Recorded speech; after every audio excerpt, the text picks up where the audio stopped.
မိသားစုဘဝဆိုတာ၄မျိုးရှိတယ်တဲ့လူလောကမှာလူတွေဟာပေါင်းသိနေထိုင်ကြတယ်မျိုးသားနဲ့မျိုးသမီးအိမ်နောက်ဘက်ဖြစ်ရွေးချယ်ပြီးတော့အတူတကွနေကြတဲ့အခါမှာအတွဲ၄မျိုးရှိတယ်လို့ဆိုလို့လည်းပေါ့နော်အဲ့ဒီ၄မျိုးမှာပထမအတွဲကမြတ်စွာဘုရားသုံးတဲ့စကားလုံးလေးနဲ့တွေ့မယ်သဝနဲ့ဒီဝဆိုတဲ့အတွဲကိုတွဲထားသဝဆိုတာဒီဂုဏ်သိက္ခာလုံးဝမရှိတဲ့အောက်တန်းချတဲ့ဆိုပါစို့ ethics ဆိုလုံးဝမရှိဘူးကိုချင်းတရားပြည့်ရွံ့နေတဲ့ပုဂ္ဂိုလ်ဆိုရလို့ခေါ်တယ်ဒီဝဆိုတာကိုချင်းတရားနဲ့တောက်ပြောင်နေတဲ့ပုဂ္ဂိုလ်မြတ်စွာဘုရားပြောချင်တာကတော့ကိုချင်းတရားအမျိုးသားနဲ့အမျိုးသမီးအိမ်အောင်ဖက်ကြတဲ့အခါမှာတဲ့အမျိုးသားကကိုချင်းတရားနဲ့ပြည့်စုံပြီးအမျိုးသမီးကကိုချင်းတရားနဲ့မပြည့်စုံဘူးတဲ့ဒါတစ်ခုအမျိုးသမီးကကိုချင်းတရားနဲ့ပြည့်စုံပြီးအမျိုးသားကကိုချင်းတရားနဲ့မပြည့်စုံဘူးတဲ့နှစ်ဦးစလုံးကိုချင်းတရားနဲ့မပြည့်စုံဘူးတဲ့နှစ်ဦးလုံးကိုချင်းတရားနဲ့ပြည့်စုံတယ်လို့မိသားစုဘဝတွဲဖက်ခြင်းဟာခုလို၄မျိုးရှိတယ်လို့သူဟောတာနော်၄မျိုးရှိတယ်ဒါလောကကြီးတစ်ခုလုံးကိုကြည့်လိုက်ရင်လည်းဒီအနေထားတွေးပါပဲတုံးတဲ့တူကမတူညီတဲ့ပေါင်းဖက်မှုတွေတူညီတဲ့ပေါင်းဖက်မှုတွေဒီလိုရှိတာအဲ့တော့မတူညီတဲ့ပေါင်းဖက်မှုတွေနဲ့ပတ်သက်ပြီးမြတ်စွာဘုရားဟောတာ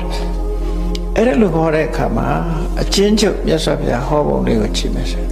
ဥဘောတတ္တဝဋ္ဌိညုစကတရိယပရိပါဒကာတေဟွန်တိဇာနိပတယောသဝတံဝတမာဂတာနှစ်ဦးစလုံးဟာယုံကြည်ချက်ကင်းမဲ့ပြီးသူများကိုပေးဖို့ကံမို့ဆိုလုံးဝလည်းမစင်စားဘူးကိုသုံးဖို့ပဲကြည့်တယ်ကိုပစ္စည်းတရွေးသားမှသူများမပေးဘူးနော်ဘယ်သူ့ကိုမှလည်းဖြန့်ဝေတာမရှိဘူးကတရိယနှမျောတယ်တွန့်တိုးတယ်ကိုယ်သာသုံးမယ်ဆိုတဲ့စိတ်ဓာတ်ကပြင်းပြတယ်သူများကိုဘာလို့ပေးရမှာလဲကိုရှာထားတဲ့ပစ္စည်းကလွယ်တာမဟုတ်ဘူးသူများပေးเสียလားဆိုတဲ့အတွေးတွေခေါင်းထဲမှာရှိတယ်အဲ့လိုတွေမကဘူးလာရောက်တောင်းခံတဲ့ပုဂ္ဂိုလ်ဆိုလို့ရှိရင်ဆက်လွတ်တယ်နောက်မလာနဲ့နောက်တစ်ခါလာရင်ခွေးတဲ့တိုင်ပဲ beware of dog ရှင်းထားတဲ့အိမ်ချမ်းမှာလည်းခွေးရှိတယ်ရှိမရှိအလူကံမဝင်ရဆိုဆက်ဖို့လည်းချိတ်တယ်အဲ့လိုဟာမျိုးတွေလုပ်ပြီးတော့တေဟွန်တိဇာနိပတယောသဝတံဝတမာဂတာလူလောကကြီးမှာဖြစ်ပျက်နေတဲ့အခြေအနေတစ်ခုနဲ့ပတ်သက်ပြီးတော့သူတို့ပြောတာနော်တာမိကောဟောတိဒုတ်တိလောခတရိယောပရိပါဒကောအမျိုးသားကကိုချင်းသီလလုံးဝမရှိဘူးတဲ့အတိတ်ကိုချင်းတရားပြက်ပြားတယ်အယသေးစားတောက်စားတယ်အကစားဖက်တယ်ကိုချင်းတရားတွေပြက်ပြားတယ်အမျိုးသားခတရိယောပရိပါဒကောအလှခံနဲ့တောင်းခံတဲ့လူတွေဆက်လွတ်တယ်ပရိယာသီလဝတိဟောတိအမျိုးသမီးကကိုချင်းသီလနဲ့ပြည့်စုံတယ်ကိုချင်းတရားကောင်းတယ်နော်ဝဋ္ဌိညုဝိတမစ္ဆရာမျိုးသမီးကရေရောတယ်ဒီစိတ်နှလုံးဖြူစင်တဲ့ရေရောတယ်သူတော်ရဲ့လိုအပ်ချက်ကိုနားလဲတယ်အဲ့ဒါလို့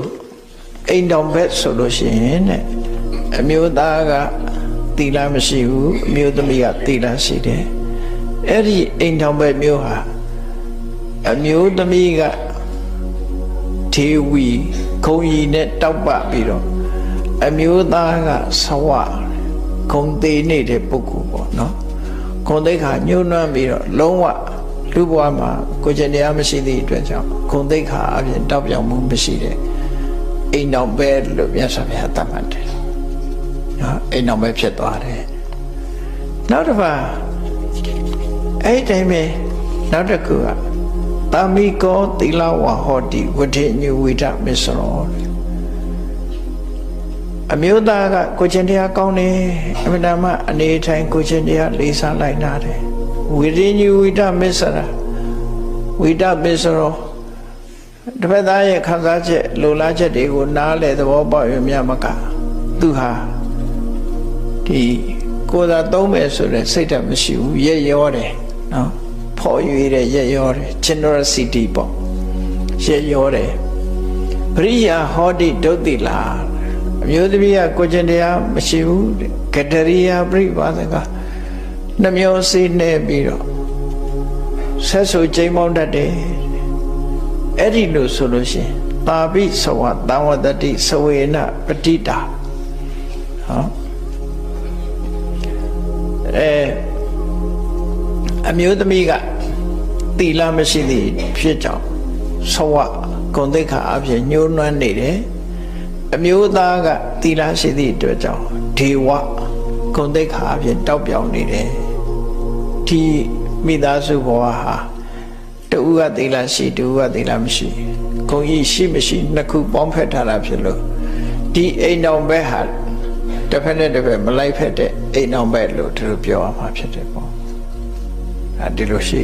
ဒုတိယအိမ်တော်ဘက်အနေနဲ့မျိုးသမီးကလည်း